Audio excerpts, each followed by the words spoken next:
Masret Yoma Daf Pe Gimel, nous commençons à la deuxième ligne. Chole Ma'achili Moto Alpi Bekiim. Ici, nous allons voir le din d'un malade qui doit manger le jour du Yom Kippourim. La Mishnah nous a enseigné Chole le malade Ma'achili Moto, on le fait manger Alpi Bekiim, selon l'avis de médecins compétents, au pluriel, comme on peut déjà le soulever, Bekiim, donc de deux médecins qui vont dire cet homme doit manger. La Gemara va détailler ce din-là. Amar Rabbi Yannai enseigne. Chole Omer Tsarich, le malade dit j'ai besoin de manger. Je me sens mal, je risque de mourir, je dois manger. Verofe Amar Eno Tsarich, le médecin dit il n'a pas besoin de manger. Le din est Shomim le Chole. On écoute le malade. Maïtama, pour quelle raison nous dit Rabbi Yannai? C'est un pasouk, Lev Yodea Marat Nafsho. Le cœur, c'est l'amertume de son âme, la difficulté de chacun. Chacun sait mesurer exactement sa difficulté, son danger. Donc même si un médecin dit qu'il n'a pas besoin de manger, mais lui sent qu'il a besoin de manger, on lui permettra de manger Yom Kippourim. La Gemara dit Pshita, c'est évident. S'il lui dit j'ai faim, il sent qu'il va mourir, on doit lui donner à manger. Maud et Temar refait qui me l'ait fait. J'aurais pu croire que peut-être le médecin sait mieux que lui. Et donc je vais écouter le médecin qui dit qu'il n'a pas besoin de manger. Kamash malade, donc le chidouche de Rabbi Yannai, j'écoute le malade et non pas le médecin. Inversement, refait Omer Tsarir vechole Omer Eno Tsarir. Le médecin dit Tsarir, il doit manger. Le malade dit Eno Tsarir, je n'ai pas besoin de manger. Le din est Shomim le refait. On écoutera le refait, le médecin. En vérité, la difficulté de tout malade, lorsque le médecin lui dit tu dois manger, le malade, sa première réaction est de ne pas vouloir manger. On raconte que dans la ville de Brisk, Rabbi Chaim Brisk avait ordonné quelqu'un de manger, il savait que cette personne n'allait pas manger Yom Kippourim, donc il a envoyé une personne, mais il s'est déplacé lui-même pour être certain que cette personne va manger Yom Kippourim, puisque Alpidin, il doit manger. Donc ici, la Gemara nous enseigne le deuxième din de Rabbi Yannai. Le médecin dit il doit manger, le malade dit il ne doit pas, il n'a pas besoin de manger. Shomim le refait, on écoute le médecin. Maïtama, pour quelle raison Tunva ou Denakitle? On va dire Tunva, c'est-à-dire le malade, Rachidi, est pris d'un étourdissement, d'un toute sorte de. Il n'a pas sa tête à ce moment-là à cause de sa maladie, donc il dit il n'a pas besoin, mais en vérité, certainement qu'il a besoin, donc je dois écouter le médecin. Donc les deux chidushim de Rabbi Yannai sont les suivants. Si le malade dit j'ai besoin, on lui donne à manger, et si le médecin dit il doit manger, même si le malade dit je n'ai pas besoin, on lui donnera à manger. Tnan, la Gemara reprend notre Mishnah. C'est marqué Chole Ma'achil Moto Alpi Bekiim, un malade on le fera manger Yom Kippourim sur la vie de Bekiim, c'est-à-dire de personnes compétentes, de deux médecins au pluriel. Alpi Bekiim in, Alpi Atzmolo. Donc nous dit la Gemara, première déduction de cette Mishnah. C'est seulement lorsqu'on va suivre l'avis de Bekiim, de médecin, mais Alpi Atzmo, mais son propre avis, là on ne le suit pas. S'il lui dit j'ai besoin de manger, on ne l'écoutera pas. A priori, c'est ce qu'il en ressort de la Mishnah. De plus, dans la Mishnah c'est marqué Alpi Bekiim in, c'est-à-dire il faut qu'il y ait deux médecins. Alpi Baki Echat, s'il n'y en a qu'un, lo, on ne donnera pas à manger. Donc nous avons une question sur les deux chidushim de Rabbi Yannai. Tout d'abord, Rabbi Yannai a dit que même un seul médecin, on devra l'écouter, et que si c'est le malade contre le médecin, on écoute le malade et on lui donne à manger. Et a priori, de notre Mishnah, nous voyons le contraire. La Gemara répond à Chabema Eskinan. Ici, de quoi il s'agit? C'est-à-dire, nous explique Rashi, notre Mishnah, on parle des Amar Lotzrichna. On parle dans le cas où le malade dit je n'ai pas besoin de manger. Donc si le malade dit je n'ai pas besoin de manger, là on écoutera l'avis des deux médecins et on lui donnera à manger. Donc déjà on exclut un point de la Mishnah. La Mishnah ne parle pas dans le cas où lui dit je dois manger et qu'on va dire non on ne t'écoute pas, on va aller chercher l'avis de deux médecins qui vont s'ajouter sur son propre sentiment, son propre diagnostic. Donc déjà, notre Mishnah parle dans le cas où lui ne réclame pas à manger. Il ne veut pas manger. Il dit je n'ai pas besoin. Et donc la Mishnah vient dire, si deux médecins disent qu'il doit manger, eh bien on le fera manger. Malgré tout, il nous reste une question. C'est que Rabbi Yannai a dit que s'il y a un seul médecin, c'est suffisant. Donc c'est ce que la Gemara demande, V'lisfoulé al-pibaki. On pourrait lui donner à manger sur la vie d'un seul homme compétent, un seul médecin. Pourquoi la Mishnah en exige deux? Et la Gemara répond, Lotzricha deikachrine beade de'amar lotzarir. C'est-à-dire ici, dans notre Mishnah, on parle dans un cas particulier. Où lui, le malade dit, je n'ai pas besoin de manger. Et il y a un médecin qui aussi va dans son sens et qui dit, il n'a pas besoin de manger. Et donc là, ma'achlim al pibekim, c'est-à-dire s'il y a deux personnes, deux médecins, deux autres médecins qui disent qu'il doit manger, eh bien, on lui donnera à manger. Et la Gemara dit pshita, c'est évident, ça fait que nefashotu. Ici, nous avons un autre, peut-être qu'un risque de danger, et nous avons une règle, ça fait que nefashot, laquelle. Donc il est évident qu'on va suivre, on va être musulman, on va suivre l'avis de ceux qui disent qu'il doit manger. Quel est le chidouche? L'otzricha, la Gemara répond des cas très achine beade. En réalité, notre Mishnah parle dans le cas où le médecin dit je n'ai pas besoin de manger, et il y a deux médecins qui sont du même avis, il n'a pas besoin de manger, il peut jeûner, et nous avons deux autres médecins qui disent qu'il doit manger, eh bien on écoutera les médecins. Donc l'autre sera dit qu'à très achine beade, il y a deux personnes avec lui d'Amri l'Otsarir qui disent qu'il n'a pas besoin de manger, et donc on écoutera les deux médecins qui disent il doit manger. Et la Gemara continue. Bien que Rav Safra a enseigné que nous connaissons le din tre kemea ou mea ketre. Lorsque la Torah a fait confiance à deux témoins, c'est comme s'il y avait 100 témoins. On ne va pas dire j'en ai 2 contre 100, donc j'écoute peut-être les 100. 2, c'est comme 100. Si la Torah a fait confiance à 2, c'est comme s'il y avait 100 témoins. Et parfois, mea, c'est aussi ketre. Et Rav Safra a rajouté et expliqué que anémilé l'inyan et doute, c'est seulement lorsque c'est un témoignage. Aval l'inyan umdena batar deotazlinan. Mais si par exemple, on doit faire une évaluation, comme nous dit Rashi par exemple, un homme doit de l'argent, on va évaluer ses biens. Donc là aussi, lorsqu'il y a une marloquette, certains disent ça vaut tant, d'autres disent non, ça vaut plus, ça vaut moins, on va aller batar deot, c'est-à-dire on va voir le nombre de personnes qui disent que ça vaut tant contre ceux qui disent que ça vaut moins ou que ça vaut plus. Donc les Chaora, d'après Rav Safra, lorsqu'on doit faire une évaluation, donc là aussi pour Yom Kippourim, on doit évaluer est-ce que cette personne doit manger ou pas, on devrait tenir compte du plus grand nombre.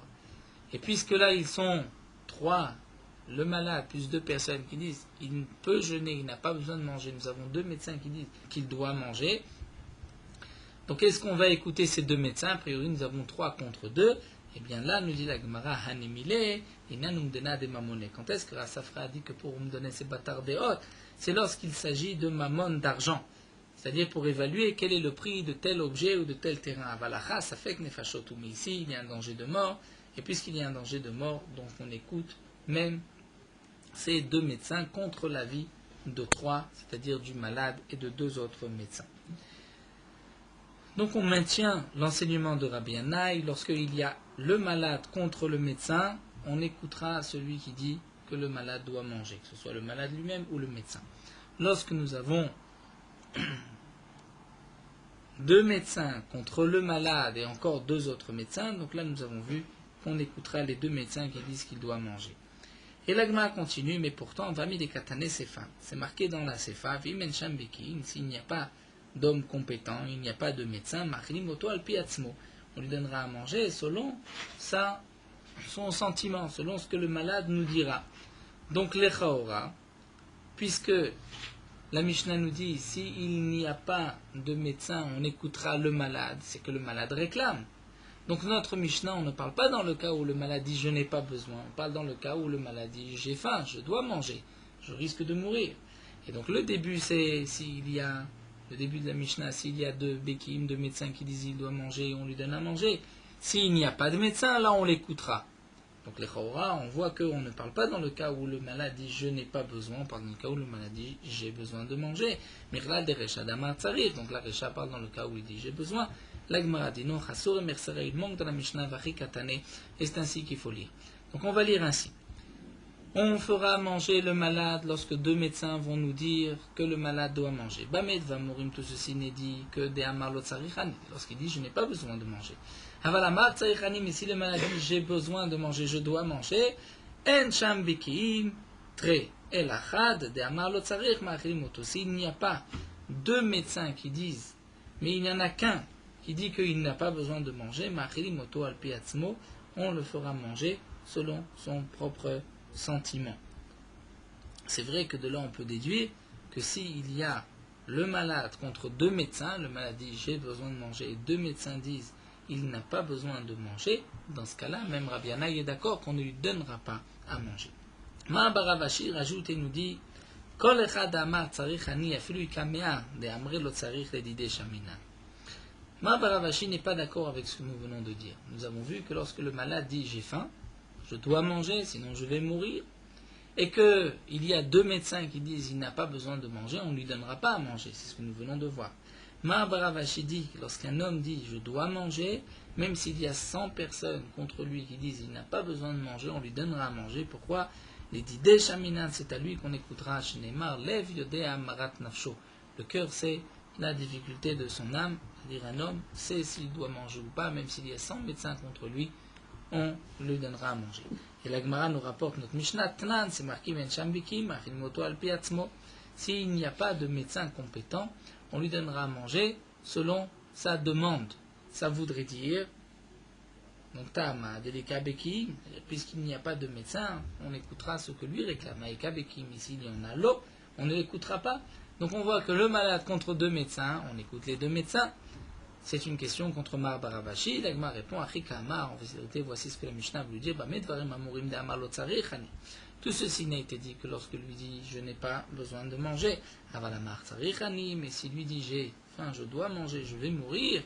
Alors là, En Sham Bekim Klal, c'est-à-dire non pas s'il n'y a pas de médecin, mais En Sham Bekim, c'est-à-dire même s'il y en a, ils sont considérés comme s'ils n'étaient pas là. Et donc comme explique Rashi, En Sham Bekim Klomar En Beki Utam Klum, c'est-à-dire la compétence de n'importe quel médecin ne fait pas le poids maintenant contre le malade qui dit j'ai besoin de manger. Donc là nous avons effectivement une marloquette dans le cas où nous avons un malade qui dit je dois manger, deux médecins qui disent il n'a pas besoin de manger. D'après le premier avis Rabbi Yannai, on écoutera les médecins. D'après Mahabar Rav Ashi, on écoute le malade. La Gemara continue et nous rapporte la Mishnah suivante Mishachzu Bulmus. Celui qui a été frappé, qui a attrapé cette maladie de Bulmus, une sorte de maladie de crise qui lui vient, nous dit Rashi, parce qu'il est affamé et il risque de mourir. Les simanim, nous dit Rashi, c'est que sa vue commence à affaiblir. Et lorsque il retrouve la vue, là c'est un siman qu'il guérit. La réfoua pour cet homme-là, c'est de lui donner à manger jusqu'au moment où il retrouve la vue, où il peut faire la différence, comme nous verrons dans la Gemara, entre le bon et le mauvais, même au goût. Donc la Mishnah nous dit, Misharzu Bulmus, celui qui a été attrapé par cette maladie de Bulmus, c'est celui qui a atteint cette maladie, parce qu'il a faim, il est affamé, Ma'achili Moto, on lui donnera à manger, Filut Varim Tmin, même des choses impures, c'est-à-dire des aliments interdits. Hachioro Enab, jusqu'au moment où ses yeux vont s'éclairer, c'est-à-dire il va retrouver la vue. De même, Mishenashro Kelev Shoté, si quelqu'un a été mordu par un Kelev Shoté, c'est-à-dire il a été mordu par un chien enragé. En Ma'achili Moto, on ne lui donnera pas à manger, mais Chatzar Kaved Shelo, Chatzar Kaved Shelo, Chatzar Kaved, Rashi traduit partout par le diaphragme du chien lui-même. C'était une réfoua à l'époque, d'après certains, pensaient que si on donne à manger le diaphragme de ce chien à celui qui a été mordu par ce chien enragé, il allait donc retrouver la santé. Ici, Tanakama pense que la réfoua n'a pas fait ses preuves, ce n'est pas une réfoua Gmoura, donc on ne pourra pas lui permettre de manger le diaphragme, juste au-dessus du foie, à ce malade. Mais Rabbi Matia ben Kharash permet Matir, étant donné que lui pense que c'est une réfoua. Donc, cet homme-là est en danger de mort, on a le droit de transgresser l'interdiction de manger du chien et de ainsi lui permettre de retrouver la santé. Vod Amar Rabbi Matia ben Kharash, aussi encore nous dit Rabbi Matia ben Kharash, Achoshesh Bigrono, si quelqu'un craint, il a des souffrances dans la gorge, Matilim losam vetorpi beshabbat, on pourra lui mettre une potion dans la bouche beshabbat, donc un remède, même Shabbat, bien que Shabbat, on n'a pas le droit de prendre de médicaments, mais pnei shu safek nefashot, parce qu'il y a ici un danger de mort. Chaque fois qu'il y a un danger de mort, on peut repousser le Shabbat. De là le dit que toute personne qui est en danger de mort, qui risque d'être en danger, a le droit de prendre des médicaments pendant le Shabbat. Mishnafla alav mapolet, un autre dit, si quelqu'un, une maison s'est effondrée sur lui, il y a eu un éboulement, ça fait kusham, ça fait kenosham, mais on ne sait pas s'il est en dessous ou pas. Est-ce qu'on a le droit de transgresser Shabbat, d'enlever les pierres? Peut-être qu'il est en dessous, peut-être qu'il est vivant. Nous avons aussi le doute, ça fait krai, ça fait kmet. Peut-être qu'il est déjà mort, peut-être qu'il est vivant. Ça fait kouti, ça fait qu'Israël. Ou dans le cas où nous avons un doute si c'est un juif ou un non-juif. Pour un non-juif, on ne devrait pas voir transgresser Shabbat, sauf dans certains cas particuliers. Mais fakechim alav et tagal, malgré tout, nous dit la Mishnah, on a la mitzvah, on doit le faire transgresser Shabbat, enlever les pierres, pour voir si cet homme-là est vivant ou mort, pour essayer de le sauver. Metza ochaim et fakrim. C'est-à-dire, si en commençant, on a vu qu'il est vivant, donc on continue, s'il est mort, on le laissera, on n'a pas le droit de continuer, étant donné qu'il est mort, il n'y a plus de pikuach nefesh, donc on attendra après Shabbat pour le sortir. Revenons à ce dîner de Boulmous, et là nous avons toute une Agada dans la Gemara. Tanu Rabbanan Minaim Ayu Yodim Sheiru Enav, d'où est-ce qu'on sait, nous dit la Gemara, qu'il a retrouvé, il l'a vu, qu'il va mieux, Mishiafrin Bentov Lera. Dès qu'il peut faire la différence entre le bon et le mauvais. Amar Abaye, Abaye dit ou Beta'ama, c'est-à-dire par le goût. Il sent la différence entre quelque chose de bon et de mauvais. Tanu Rabbanan, Agma nous rapporte une braïta, Mishar so Boulmous. Si quelqu'un est frappé par cette maladie de Boulmous, donc il est affamé, il risque de mourir, Ma'achilimoto akal kal. Même si nous n'avons pas d'aliments cachers, on pourra lui donner des aliments non cachers, mais on va aller par degrés, c'est-à-dire on va lui donner l'interdiction la moins grande, la moins forte. C'est-à-dire, on lui permettra de transgresser d'abord de manger ce qui n'est interdit que par un lave, par un commandement négatif de la Torah. Ensuite, si ça ne suffit pas, ou s'il n'y a pas, on lui donnera quelque chose de plus ramour, c'est-à-dire même si ce lave est puni par mita, par la mort, par un karet, on pourra lui donner malgré tout à manger. Mais khatrida, on doit choisir un aliment sur lequel il n'y a qu'une interdiction de lave et il n'y a pas de chiyuv mita. Par exemple, la Gemara nous rapporte deux exemples. Tevel venevela. Tevel, c'est une récolte qui a poussé en Eretz Israël et on n'a pas encore fait de prélèvement de trumot ou masrot. Si quelqu'un mange le tevel, il est chayav mita. Nevela. Si quelqu'un mange une bête morte qui n'a pas été égorgée, il n'y a pas de chiyuv mita, c'est-à-dire de la viande non égorgée, non cachère. Il y a seulement un lave, une interdiction de la Torah, qui est punie bien sûr par Malkout, mais pas par Mita. Donc s'il y a Tevel ve Nevela, il y a devant lui des aliments de Tevel ou Nevela, qu'est-ce qu'on lui donne? Machlimoto Nevela, il vaudra mieux lui donner la Nevela, puisqu'il n'y a qu'un lave de la Torah. Tevel ve Shvi'it, si c'est Tevel, donc la récolte sur laquelle il n'y a pas eu les prélèvements ve Shvi'it, et des fruits de la 7e année après le Zman Biur où on ne peut plus le manger, c'est un commandement positif, nous dit Rashi, c'est un essai shvi'it, donc on préférera le shvi'it que le tevel, puisque tevel, il y a un chiyuv mita. Dans la Gemara, se pose la question dans tevel ve teruma. C'est-à-dire, lorsque j'ai une récolte tevel, il n'y a eu aucun prélèvement, et j'ai une récolte qui est, c'est-à-dire teruma, on a déjà prélevé la teruma, cette partie de récolte qui est teruma doit être donnée au Kohen. Et si un Israël mange de la terouma, il est chayav mita. Donc tevel et terouma, ce sont deux interdictions de la Torah qui sont punies par chiyuv mita. Qu'est-ce qu'on choisit? Tanaï, nous dit la Gemara, c'est une marloquet Tanaï. Des Tania. Ma'achilimoto tevel, ma'achilimoto terouma. Nous avons un Tana qui nous dit, on lui donnera à manger le tevel, mais pas la terouma. Ben Tema Omer, Ben Tema, un autre Tana nous dit, terouma velo tevel. Vaut mieux la terouma et pas le tevel. Amar Rabba va expliquer leur marloquet. Echad efshar bechulin. Lorsqu'on a la possibilité bechulin, c'est-à-dire nous avons la possibilité de prendre ce tevel, c'est-à-dire il y en a suffisamment pour prélever la terouma, et ce qui reste sera donc permis, on pourra donner aux malades. Donc là tout le monde est d'accord. Echad efshar bechulin, lorsqu'on peut prendre, il restera suffisamment de choulin, de récolte permise après avoir fait les prélèvements de ce tevel, donc les prélèvements de terouma. Tekul alma, tout le monde est d'accord, l'obligé, qu'il n'y a pas de marloquet, des metaknin nanle, donc on va prélever trumot ou maasrot, ou masfin nanle, on lui donnera à manger, ce qui est permis, étant donné qu'il y en a suffisamment. Kipligé bedelo efshar bechulin. Toute la marloquette, c'est lorsque ce n'est pas possible, c'est-à-dire il n'y a pas suffisamment de choulin.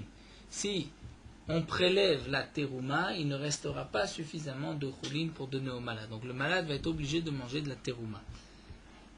Mar Savar, l'un pense Tevel Chamour, Tevel c'est plus grave, et donc il vaut mieux lui donner à manger de la terouma. Mar Savar, Terouma Chamoura, l'autre pense que non, la terouma c'est plus grave, donc il vaut mieux ne pas prélever et le laisser manger du Tevel. Mar Savar, Tevel Chamour, Aval Terouma, Chazila Kohen. La Gemara explique pourquoi Tevel est plus Chamour, parce que le Tevel ne peut être mangé par personne, alors que la terouma peut être mangée par un Kohen. Donc la terouma c'est moins grave que le Tevel, bien que pour le Israël c'est le même Issur, Chiyuv Mita, Chiyuv Mita. Mais puisque le tevel ne peut être mangé par personne, ni même un Kohen, alors que la trouma peut être mangée par un Kohen, c'est moins grave. L'autre pense au contraire, Masava trouma, Chamoura, Aval Tevel, Chalitukune. La terouma c'est Chamour. Une fois que j'ai prélevé la terouma, je dois la donner au Kohen. Israël ne peut pas en manger, alors que le tevel, on a encore la possibilité de prélever. Donc d'une certaine manière, je peux enlever sur ces fruits l'interdiction de la Torah, c'est moins grave. Donc, nous avons ici une marloquette. Est-ce qu'il vaut mieux choisir le choulin ou le tevel? Donc il est évident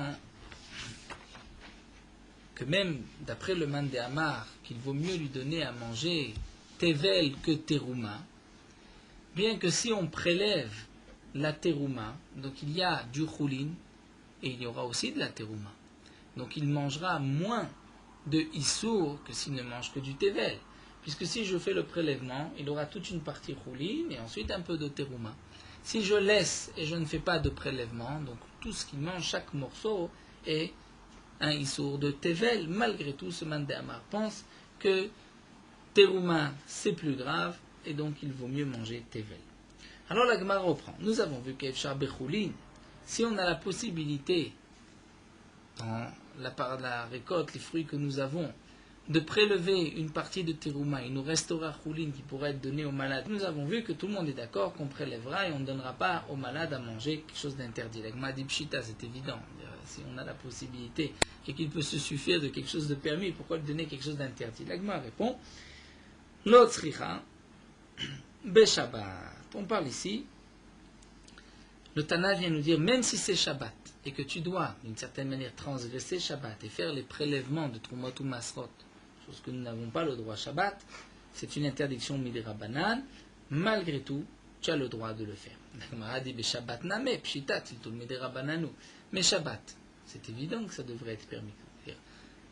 Tu as une récolte qui est tevel. Si tu lui donnes à manger, c'est une interdiction de la Torah punie par Chiyuv Mita. On a la possibilité de prélever la terouma. C'est vrai que c'est Shabbat, mais ce n'est qu'une interdiction midera banan. L'Agma nous dit au pire, c'est juste muktzeh, tiltul midera bananu. Donc pourquoi tu vas avoir une avamina penser que je ne peux pas prélever la terouma et lui laisser manger une interdiction de la Torah tevel? Dit la Gemara, c'est évident, pshita, tiltul midera banan, il n'y a qu'une interdiction midera banan. La Gemara répond, en vérité, Rabba parle dans un cas particulier. C'est-à-dire que la récolte, les fruits, la récolte que je veux donner au malade, ce sont des fruits qui ont poussé dans un pot qui n'est pas troué. Puisque le pot n'a pas de trou, donc il n'est pas relié à la terre, il n'est pas tenu au trumot ou maasrot minatora que midera banan. Donc maintenant nous avons un tevel midera banan. Ce n'est plus une interdiction de la Torah punie par chiyuv mita. Nous avons un tevel midera banan. Et la question est la suivante. Nous sommes Shabbat.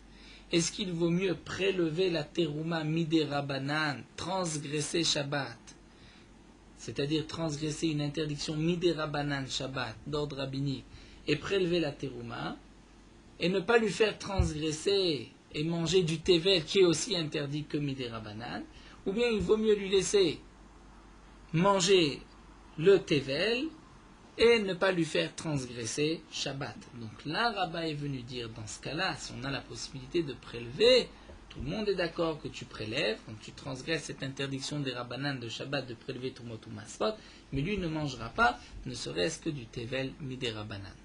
Donc maintenant, leur marloquette, c'est quoi? C'est lorsque j'ai du Tevel Donc je n'ai pas suffisamment pour prélever, donc ou bien il va manger le tevel, ou il va manger une partie choulin, une partie terouma. Et l'un pense marsavar tevel chamour, et l'autre pense que terouma chamoura. Rashi nous explique, quand même un petit point d'après Rava, pourquoi lorsque nous avons deux interdictions midera banan, on préfère transgresser Shabbat, cette interdiction midera banan, plutôt que de lui donner du tevel midera banan. Après tout, ce n'est qu'une interdiction midera banan, donc pourquoi celle-ci plus que l'autre? Rashi nous dit, si on lui permet de manger du tevel de Rabanan, demain il mangera aussi du tevel de Oraïta. Il risque de transgresser. Alors que là, lui permettre juste de prélever Trumot ou Maasrot Shabbat, il ne va pas transgresser une interdiction minatoire. Lima Tanaï nous dit la Gemara, ce que Rabba nous a enseigné, comme l'explique Rashi, que lorsqu'on a la possibilité de prélever, c'est-à-dire il y a suffisamment de fruits pour prélever la terouma, il restera du choulin suffisamment pour le malade, et on peut même transgresser une interdiction midera banane plutôt que de le faire manger du tevel midera banane, ça c'est une marloquette tanaïm, des tania. Mais chez Nashron Nachash, la Braïta nous dit, si quelqu'un était mordu par un serpent, Korin lo rofé mimakom le makom, on peut lui amener un médecin même d'un endroit à l'autre, mais Karim lo et tatar negolet, on pourra lui déchirer, c'est-à-dire ouvrir une poule. Rachid nous dit que c'était la refoua de poser, donc d'ouvrir, de déchirer la poule et de poser la poule sur la plaie. Vegozezim lo et akrishim, on peut même lui couper du poireau. Umachilim moto, on lui donnera à manger. Ve'en tzarich la'aser, on n'a pas besoin de prélever trumot ou masrot, d'ivre Rabbi, ce sont les paroles de Rabbi. Rabbi Shimon dit, même s'il a été mordu par un serpent et non en danger de mort, eh bien, il faut d'abord prélever le maaser. Donc, quelle est leur marloquette ici? Est-ce qu'on doit faire le maaser ou pas? Donc, nous dit la Gemara, Nema, on n'a qu'à dire que Rabbi Shimon dit, Velo Rebi, que ce que nous venons voir d'après Rabba, qu'il vaut mieux prélever le maaser plutôt que de lui donner quelque chose d'interdit, midera banan, c'est plutôt comme Rabbi Shimon qui dit que tu dois faire le maaser et pas Rébi, puisque d'après Rébi, on lui laissera manger le tevel. Et ici, il s'agit d'un légume yerek, et Rashi nous rappelle que le légume, il n'y a qu'une interdiction de Trumot ou Masot midera banan. Ce n'est pas minatora. Donc on voit qu'il vaut mieux, d'après Rabbi Shimon, transgresser Shabbat, prélever Trumot ou Masrot, plutôt que de lui donner à manger du tevel des Rabbanan. Alors que Rabbi dit non, on lui laissera manger du tevel des Rabbanan. L'Agma dit Aflutema Rabbi, on peut expliquer que Rabba suit même l'avis de Rabbi. Atkan okama Rabbi atamlilan masé yirek des Rabbanan. Pourquoi Rabbi a dit là-bas qu'on lui laissera manger le tevel et on ne fera pas Trumot ou Masrot? Parce que c'est un maaser yirek d'un légume qui n'est que des Rabbanan et donc il ne risquera pas de toute manière d'arriver à une interdiction de la Torah. Aval be maaser dagan, mais si c'est le maaser de récolte, c'est-à-dire de céréales, des tevel de Oraïta, ou que le tevel, il est minatora, puisque le din de Trumot ou Masrot, c'est sur Dagan, Tirosh, Vitzar, c'est-à-dire sur les céréales, sur donc le blé, l'orge, et la vigne, et les olives. Donc, puisqu'il y a une interdiction minatora, philo Rebi modé, même Rebi est d'accord, même si tu lui permets de consommer du tevel qui vient d'un pot qui n'est pas troué, donc c'est qu'un tevel midera banan, atel et miral batzit shenakouf, tu risques de manger d'un tzitz qui est troué, c'est-à-dire un tevel minatora. Donc ici la Gemara conclut que d'après Rabba peut s'exprimer aussi bien d'après Rebi que d'après Rabbi Shimon. Donc dans un cas très précis, nous avons un malade et il y a de la récolte qui est choulin, il y a de la récolte qui est tevel, c'est-à-dire une récolte qui a poussé dans un pot qui n'est pas troué, donc il y a une obligation de masrot midera banan. Nous sommes Shabbat, j'ai la possibilité de prélever et il y aura suffisamment pour le malade, est-ce que je prélève Trumot ou Masrot ou pas? Donc Rabba nous dit que tout le monde est d'accord qu'on prélèvera Trumot ou Masrot, on pourra transgresser sur ça Shabbat, mais ne pas lui donner à manger du tevel, même qui n'est que midera banan, puisque sinon on risquera par la suite à lui donner, il pourra par la suite manger du tevel qui est minatora, même dans un cas où il n'est pas en danger de mort, donc on veut éviter cela, donc on préfère qu'il fasse ce prélèvement. C'était ce que Rabba nous a enseigné, Et lorsqu'on ne peut pas prélever et donner au malade, donc là nous avons une marloquette, qu'est-ce qu'il vaut mieux? Est-ce qu'il vaut mieux lui donner à manger du tevel ou lui demander à manger de la terouma? Dans la Gemara, nous allons continuer avec le côté Agada. Tanoura Banan, Misharzo Bulmus. La Braïta nous dit ici, un homme est atteint de cette maladie de Bulmus, il est affamé, il risque de mourir. Machili moto de vache, on lui donnera à manger du miel. Vechol minemetika, toutes choses, tous. Chat de vache, vechol minemetika, puisque le miel est toute douceur, meiri, maor, enav chez la dame, éclaire la vue de l'homme. Vafal pishen raya le davar. Même s'il n'y a pas véritablement de preuve à cela, zecher le davar, il y a une allusion à cela. Nous avons un pasouk où Yonatan a dit Reuna ki oru enai. Regardez, oru enai, c'est-à-dire ma vue est revenue, qui tamti mais à des vaches parce que j'ai mangé un peu de ce miel. À l'époque où Shaoul avait interdit de manger ce jour-là, Yonatan avait transgressé, donc c'est vrai qu'il n'était pas frappé par Boulmous, c'est ce que nous dit la Gemara, c'est pour cela que je n'ai que une preuve, pas vraiment une preuve, une allusion à un remèze, que par le miel, on retrouve la vue, donc on retrouve la santé. Puisque là-bas, il n'était pas frappé par le boulmous. Hamar Abaye, Abaye nous dit Abaye dit quand est-ce que c'est bon de donner au malade qui est frappé par le boulmous du miel, c'est après avoir mangé. Mais avant de manger, au contraire, Migra, Garir, ça lui donnera encore plus faim. Irtiv, comme c'est marqué, ils ont trouvé un homme l'Égyptien dans le champ, va écrire autour de David, il m'a amené chez David, va écrire le lechem, donner à manger du pain, va yochal, va yashki maïm, il a mangé, ensuite on lui a donné à boire de l'eau. Va écrire le pelach de vela, ensuite on lui a donné une figue, ou shnet simuki, mais deux raisins secs, va yochal, il a mangé, va tesha, va tashav brucho elav, et il a retrouvé ses esprits, qui l'ont achal lechem, le shata maïm, shosha yamim, shosha lelot, parce qu'il n'avait pas mangé, ni bu, donc pas mangé de pain, ni bu d'eau, 3 jours et 3 nuits, c'était ce Ishmitri qui était venu annoncer à David Améler.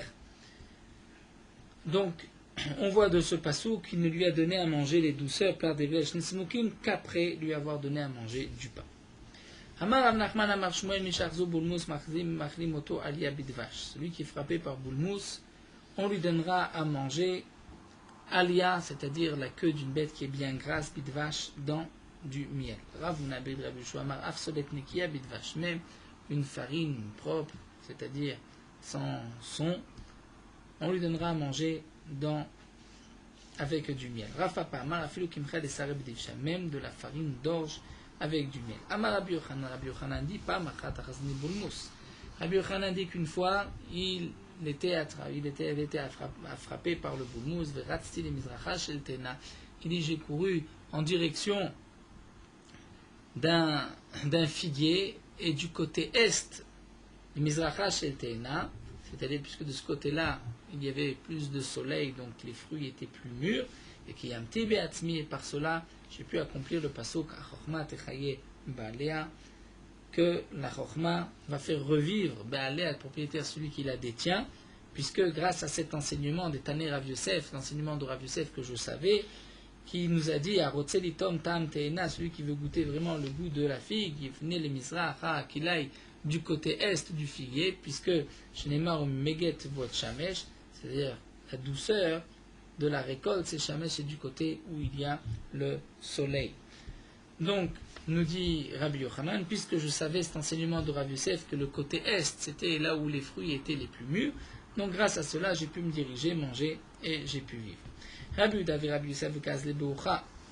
Rabbi Yosef était en chemin. Arze Boulmous, le Rabbi Yehuda frappé par le boulmous, qu'après les roé, il a attrapé un berger, il a attaqué, c'est-à-dire il a obligé à lui donner son pain.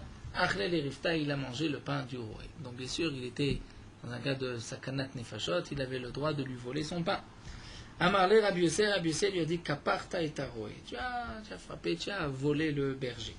Qui m'a tous les matins, lorsqu'ils sont arrivés dans la ville, Arze Boulmous et Rabbi Yosef. Cette fois-ci, c'était Rabbi Yosef qui a été frappé par le boulmous. Et Adrou, Balge, Vetsae. Et à ce moment-là, tous les gens de la ville sont venus et lui ont proposé à manger. Balge, Vetsae, nous dit Rashi, c'est-à-dire ils lui ont proposé donc des cruches entières de miel, de bonnes choses et des plats et des bons plats. Donc en vérité, Là, c'est toute la ville qui s'est mise à sa disposition. Et là, Rabbi Yehuda lui dit à Malé, Rabbi Yehuda, Kaparte Taroé. Moi, j'ai pris le pain du berger, mais toi, tu as pris la nourriture de la ville tout entière. Vetou nous raconte l'Agma de plus, Rabbi Yehuda et Rabbi Yossé, avec Hazle Beoucha, étaient en chemin. Et là, l'Agma nous dit qu'il faut faire attention aux noms que portent les gens, puisque les noms ont une signification sur la conduite de la personne. Rabbi Meir, Rabbi Daïk Bishma. Rabbi Meir faisait attention, lorsqu'il entendait le nom de la personne, il savait quelle était la conduite de cette personne. Rabbi Daïk Rabbi Yossé, Rabbi Daïk Bishma. Rabbi Daïk Rabbi Yossé ne faisait pas attention. Qui m'attellait là au Dourta, lorsqu'ils sont arrivés dans un endroit où je pisais, ils ont cherché un hôtel, on leur a donné, on a dit, allez chez un tel. Amolo, ils lui ont dit, Mashmecha, quel est ton nom? Amar Leo Kidor, je m'appelle Kidor. Amar Rabbi Meir s'est dit, à voix basse, Shma Mina Adam Rachao. Donc c'est un rachat. Pourquoi? Parce qu'il y a un passou qui dit Kidor Tapuchotelma. Parce que c'est une génération qui s'est renversée, qui s'est rebellée contre Akadosh Baruch. Rabbi Yehuda, donc on a une allusion dans le passou que Kidor, c'est mauvais, donc c'est dit celui-là c'est un rachat s'il porte ce nom. Bien que c'est Kidor en un seul mot, et que dans le passou c'est Kidor, parce que la génération, c'est une génération. Alors nous raconte la Gemara Rabbi Yehuda et Rabbi Yossé Ashlimu le Kisayou. Rabbi Yehuda et Rabbi Yossé lui ont donné à ceux qui dorment, puisqu'avant Shabbat, leur bourse, leur argent, on dit tu nous gardes l'argent pendant Shabbat. Rabbi Meir, lo ashlim le kise. Rabbi Meir, lui, n'a pas voulu donner son argent. Il a eu peur que c'était un voleur. Hazal udve bekavre de avoua. Il a été l'enterré. Il a été le posé, l'enterré à côté de la tombe du père de ceux qui dorment. Mais pendant la nuit, vendredi soir, il trazele bechalma. Le père est venu en rêve à son fils qui dort. Il lui a dit Tachakil kisa de manach haresha. Viens prendre l'argent qui se trouve à ma tête, Recha Daogavra, à la tête de cet homme-là, c'est-à-dire à ma tête, viens à côté de ma tombe, tu vas trouver de l'argent. Donc le père est venu en rêve dire à son fils viens prendre l'argent. Le Maharsha explique comment cet homme peut venir en rêve, puisqu'il y a des rêves qui sont par un chet, comme dit la Gemara dans Barot, ou des rêves par un malach. Donc il dit là, c'est. Le Maharsha explique en vérité. Puisque le rêve d'un chet, ça n'a aucune signification. Du malach, c'est vrai, mais le malach, il ne va pas lui dire viens prendre l'argent. Le Maharsha explique qu'il dort, avant de s'endormir, il pensait à une seule chose, à l'argent de Rabbi Meir. Où est-ce qu'il a pu bien poser son argent? Et en fin de compte, il a eu cette marshava pendant ça. Amar Léou, le lendemain, Kidor a dit au Chachamim, écoutez le rêve que j'ai fait, mon père est venu me dire, viens prendre l'argent qui se trouve à la tête de ma tombe. Amrele, ils lui ont dit, Chalma de Beshimcha, le rêve du vendredi soir, l'aide Bemamacha. Ça n'a aucune signification, puisque Rachid nous dit, étant donné que tu es Bemenocha, tu es tranquille vendredi soir, donc tu penses à n'importe quoi. En vérité, il voulait simplement lui dire, ne va pas au cimetière. Azal Rabbi Meir, Rabbi Meir a été Venatre Kule Yuma, il est resté sur place toute la journée pour être sûr que ceux qui dorment ne lui prennent pas son argent. Véaïté, et il a ramené son argent. Les machar, le lendemain, Amroulo, donc les deux Rabbi Yehuda et Rabbi Yossé lui ont dit à Kidor Avlan Kisan, rends-nous notre argent. Amar, Léou leur a dit, de quel argent il s'agit? Je ne sais pas de quoi vous parlez. Ceux qui dorment les avaient volés. Amar, le Rabbi Meir leur a dit, Amailda Kitubishma, pourquoi vous n'avez pas fait attention à son nom? Il porte le nom d'un rachat. Amroulé, ils lui ont dit, Amail Amar Talan, pourquoi tu ne nous as pas dit? Amail Amar Talanma, pourquoi tu ne nous as pas dit? Amar Léou, il leur a dit, lorsque moi je dis qu'il faut faire attention, c'est pour être rocher, c'est-à-dire faire attention, mais Arzouké, mi Amré, j'ai pas dit qu'il faut être sûr, le considérer comme un rachat. Je ne vais pas vous dire que c'est un rachat, juste il faut faire attention. Non, vous auriez dû faire attention. En fin de compte, Mashrou, Vaïlo, les Hanouta, ils l'ont tiré, ils ont amené ceux qui dorment vers un magasin, c'est-à-dire, explique le marchand, c'est un endroit où il y avait du vin, ils ont voulu lui faire boire. Et ainsi, le secret sortira. Mais ils ont vu Chazou Talfeché à ses familles. Ils ont vu qu'il y avait des restes de lentilles sur sa moustache. Donc ils ont compris qu'il avait mangé à midi des lentilles. Azou, ils ont été Viavu Simana Libitayou. Et ils ont été donnés un siman à sa femme. Ils lui ont dit, tu sais, ton mari, il a dit que tu dois nous donner l'argent qu'il a caché. Étant donné que il veut nous rendre cet argent, la preuve c'est que ce midi vous avez mangé des lentilles. Donc, c'est une preuve. D'où est-ce qu'on sait que vous avez mangé des lentilles? C'est que c'est ton mari qui nous l'a dit. Le chaclou, les kisayou. Donc eux ont repris leur argent, ve'aïtou, et ils ont été. Azaliou ve'katlé. Seulement, lui, cet homme-là qui dort, lorsqu'il s'est rendu compte que sa femme avait donné son argent, ve'katlé ve'itete, il a tué sa femme. Aïnou, c'est ce que nous dit la Gemara, ce qu'on dit que Maïm Rishonim, à cause de Maïm Rishonim, Tiat Shadaim, et Chilou Basar Chazir, c'est a fait à manger à quelqu'un de la viande de cochon. Rachid nous explique qu'il y avait un aubergiste qui vendait au Bnei Israël ce qui était permis, et au Goïm, il leur donnait à manger de la viande non cachère. Et une fois, un Israël est venu, seulement il n'a pas fait Netilat Shadaim avant de manger, donc lui s'est dit certainement que c'est un Goï, il lui a donné à manger du cochon. Tout ça parce qu'il n'avait pas fait Netilat Shadaim avant de manger. Et Maïm Acharonim, avant, qu'on termine le repas avant Birkat Hamazon, Sahargou et Anefesh, ils ont tué une âme, cette femme-là, puisque Rachid nous dit, l'habitude de ceux qui se lavent les mains, Maïm Acharonim, c'est aussi c'est la main de se rincer un petit peu la bouche. Donc lui, il ne l'avait pas fait. À cause de cela, Hargou et Anefesh, sa femme a été tuée. Vele Bessof, en fin de compte, avait Daïke Bishma. Les Khamim faisaient attention au nom qui matait là au Beta d'Ishme Bala. Lorsqu'ils sont arrivés dans un endroit, la maison où son nom était Bala, là ils ont dit on ne rentre pas chez lui. Après ils ont dit Shema Mina Rachaou, c'est sûr que c'est un rachat directif comme c'est marqué. Va Omar, la Bala ni Ufim. C'est-à-dire ça aurait été un remez dans le Pasouk.